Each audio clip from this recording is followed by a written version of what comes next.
எனக்கு இந்த படத்தில் பிடிச்ச விஷயமே இந்த படத்தை ஒரு சிம்பிளான மர்டர் மிஸ்ட்ரி த்ரில்லராக ப்ரெசென்ட் பண்ணது.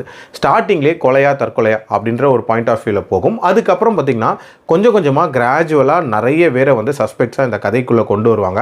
அண்ட் அவங்கவுங்களுக்கு ஒரு ரீசனிங் அப்படின்றதும் ஓரளவுக்கு நீட்டாகவே எஸ்டாப்ளிஷ் பண்ணியிருப்பாங்க. இந்த படத்தோட ஒரு முக்கியமான ஹைலைட்டு இந்த படத்தோட கிளைமேக்ஸ் தான். ஒரு இன்ட்ரெஸ்டிங்கான ட்விஸ்ட் ஒன்று கிளைமேக்ஸில் வச்சுருப்பாங்க. இன்ஃபேக்ட் எனக்கு அந்த போர்ஷன் அப்படின்றது ஒர்க் அவுட் ஆயிருந்துச்சு. அதே மாதிரி டியூரேஷன் வைஸ் பார்த்தீங்கன்னா 1.5 மணி நேரத்துக்குள்ள ஒரு கிறிஸ்பான ஒரு மர்டர் மிஸ்ட்ரி த்ரில்லர் அப்படின்ற மாதிரி பிளான் பண்ணியிருக்காங்க. கிறிஸ்பான ஒரு த்ரில்லராக இருந்தாலும் இது பரபரப்பாக நகர்ந்துச்சா அப்படின்னு கேட்டிங்கன்னா அந்த அளவுக்கு பரபரப்பாக போகல. ஒரு மாதிரி ஸ்லோ பேஸில் தான் வந்து இந்த இன்வெஸ்டிகேஷன் அப்படின்றதும் போச்சு. அண்ட் ஒரு சில டீட்டெயிலிங் அப்படின்றது நல்ல பண்ணியிருந்தாலும் ஒரு சில விஷயங்கள் வந்து கொஞ்சம் லாஜிக்கு அப்பாற்பட்டு இருந்துச்சு அப்படின்னே சொல்லலாம். அதே மாதிரி சில கேரக்டர்ஸ் வந்து டீவியேஷனை கொண்டு வரதுக்காகவே இந்த கதைக்குள்ளே வராங்க அப்படின்றது தெளிவாகவே தெரிஞ்சிச்சு. அதையும் ப்ரெடிக்ட் பண்ண முடிஞ்சுச்சு அப்படின்னே சொல்லலாம். இது மாதிரி ஒரு சில பிரச்சனைகள் இருக்கக்கூடிய ஒரு படமாக இருந்தாலும் ஓவரால் கண்டிப்பாக ட்ரை பண்ணி பார்க்கலாம் ஒன்ஸ்.